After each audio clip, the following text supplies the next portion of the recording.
हम सभी के मन में कभी ना कभी ये सवाल एक बार जरूर आता है कि जो लोग भगवान को सबसे ज़्यादा मानते हैं वही सबसे ज़्यादा परेशान क्यों दिखाई देते हैं। जो रोज़ पूजा पाठ करते हैं, नाम जप करते हैं, मंदिर जाते हैं, कई बार संघर्ष भी उन्हीं के जीवन में सबसे ज़्यादा क्यों दिखाई देता है। अगर आपके मन में भी ये सवाल आया है तो आज की ये वीडियो खास आपके लिए, क्योंकि हो सकता है जिसे आप दुख समझ रहे हो वह वास्तव में भगवान की कृपा का एक रूप हो। और सच बताऊं, यह सवाल सिर्फ आपका नहीं, हर भक्त के मन में कभी ना कभी ये प्रश्न अवश्य आता है। खासकर तब जब वह किसी ऐसे व्यक्ति को देखता है जो गलत काम करता है, दूसरों का बुरा करता है और फिर भी आराम से जीवन जीता है, और दूसरी तरफ एक ऐसा इंसान जो किसी का बुरा नहीं चाहता, भगवान का नाम भी लेता है और फिर भी परेशानियों से सदैव घिरा रहता है। तब मन पूछता है, भगवान ये कैसा न्याय है। कई बार एक माँ सुबह उठकर पूजा करती है, दीपक जलाती है, भगवान का नाम लेती है, पूरे परिवार और घर का ध्यान रखती है, लेकिन सबसे ज़्यादा चिंता भी उसी के हिस्से में आती है। बच्चों की चिंता, घर की चिंता, पैसों की चिंता, और रात को जब सो जाते हैं तो वह अकेले में भगवान से पूछती है, हे ठाकुर जी, मैं तो आपका नाम लेती हूँ, फिर मेरी जिंदगी इतनी कठिन क्यों है। या फिर कोई ऐसा व्यक्ति जो रोज कृष्ण जी का नाम लेकर घर से निकलता है और वह कर्जे में डूबा हुआ है, नौकरी का तनाव है, परिवार की जिम्मेदारियां है, और रात को बिस्तर पर लेटकर वह यही सोचता है, क्या मेरी प्रार्थना भगवान तक पहुंच भी रही है या नहीं। और शायद यही वह समय होता है जब इंसान को लगता है कि भगवान उसकी सुन ही नहीं रहे। लेकिन मेरे प्यारे भक्तों, यहीं पर हम बहुत बड़ी बात समझ नहीं पाते। हम सोचते हैं कि भक्ति का अर्थ है अब जीवन में कोई दुख नहीं आएगा, लेकिन महाभारत हमें कुछ और ही सिखाती है। अगर सच में पूजा पाठ करने वालों को कभी दुख नहीं मिलना चाहिए तो सबसे सुखी जीवन पांडवों का होना चाहिए था, क्योंकि स्वयं भगवान श्री कृष्ण उनके साथ थे। परंतु हुआ क्या था, उन्हें वनवास मिला, अपनों से धोखा मिला, द्रौपदी का अपमान हुआ, युद्ध का दर्द मिला, अपनों से बिछड़ने का दर्द मिला और जीवन भर संघर्ष मिला।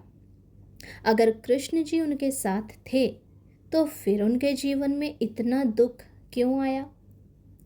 क्योंकि श्री कृष्ण का साथ होने का अर्थ समस्याओं का समाप्त हो जाना नहीं, क्योंकि हमें अपने कर्म, अपने प्रारब्ध तो भोगने ही हैं। कृष्ण का साथ होने का अर्थ है संघर्षों के बीच भी सही रास्ते पर बने रहना। जब पूरी दुनिया पांडवों के विरुद्ध थी तब भी श्री कृष्ण उनके साथ खड़े थे और अंत में विजय भी उन्हीं की हुई। और शायद यही बात हमारे जीवन पर भी लागू होती है। कई संत महात्मा एक और गहरी बात बताते हैं जिसे प्रारब्ध कर्म कहा जाता है। प्रारब्ध का अर्थ है हमारे पिछले कर्मों का वह भाग जिसका फल हमें इस जीवन में भोगना ही होता है। और कई बार जब कोई व्यक्ति भगवान की ओर बढ़ता है तो उसके जीवन में कुछ पुराने कर्मों का फल सामने आने लगता है।